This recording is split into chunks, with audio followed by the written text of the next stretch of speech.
It's so important to make time for fun and laughter with your friends, especially in our modern world that we're living in right now. A lot of people are overworked and stressed out with their jobs or in between jobs, and it's so great to be able to take a break from being serious. I'm going to break up this section into 2 parts, laughter and fun, starting with how to have more laughter with your friends. Before I begin, I just want to mention that I'm not someone who laughs very easily. I consider myself a pretty deep thinker, also an introvert, and for whatever reason, I hardly ever laugh. So I'm usually very envious of other people who are able to laugh very easily. It's actually a fact that you are 10 times more likely to laugh when there are other people laughing around you.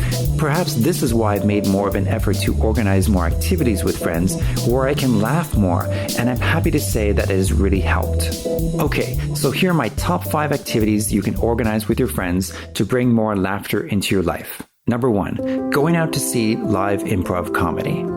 It's become more and more popular to find places that feature live improv comedy where you can witness wacky, spontaneous plot twists firsthand. If you've never been to these before, then just do a Google search for live improv in your city. Number 2, going out to see live stand-up comedy.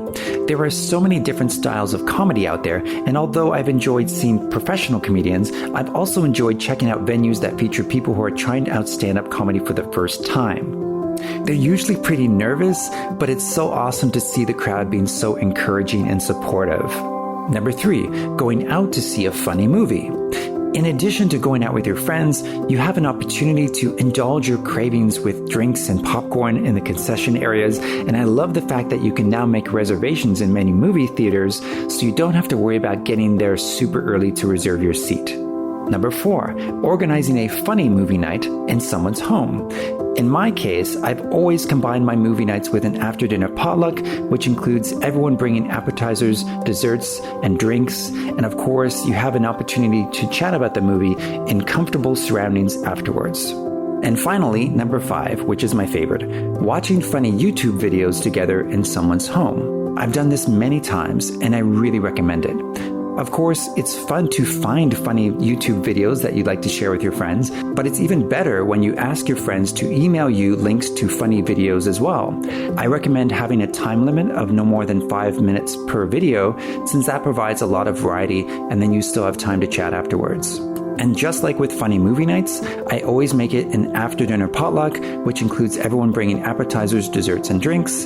I also recommend creating a YouTube playlist, which includes all of the funny videos that you want to show everyone, and it will automatically play them one after each other in a specific order.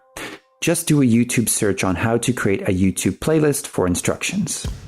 Okay, so moving on to fun, I'm going to share with you the top 5 activities you can organize with your friends to bring more fun into your life. And by the way, I realize that you can find many of these kinds of lists online, but as an organizer, I can personally vouch for organizing these activities myself. Okay, so here's my list. Number 1, enjoying a picnic or potluck. As I've mentioned, I organize a picnic or potluck depending on the weather every 2 weeks, usually on Saturdays at 6:30, and it's a guaranteed way to stay in touch with your friends with a minimal amount of preparation. Number 2, playing a game in a park together. Aside from Frisbee, I love playing croquet or bocce ball with a group of friends because they are so simple and they don't have many rules, but they're also pretty wacky.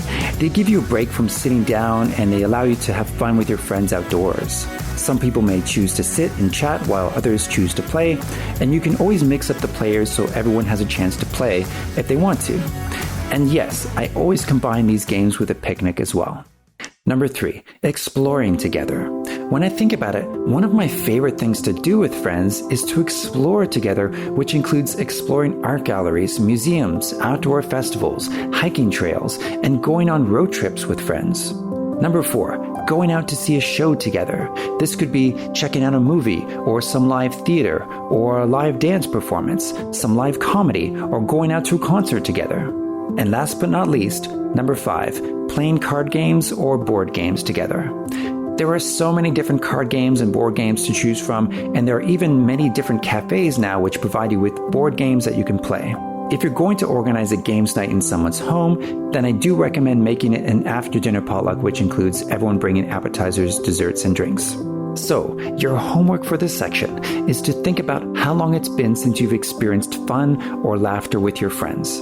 If it's been a while, then I suggest that you pick one of these suggestions that I mentioned and start planning an activity with a small group of friends. Remember, it's much easier to find a co-organizer or co-host than trying to do it all yourself. In the next section, we'll be covering how to manage friendship breakups, so I'll see you in the next section.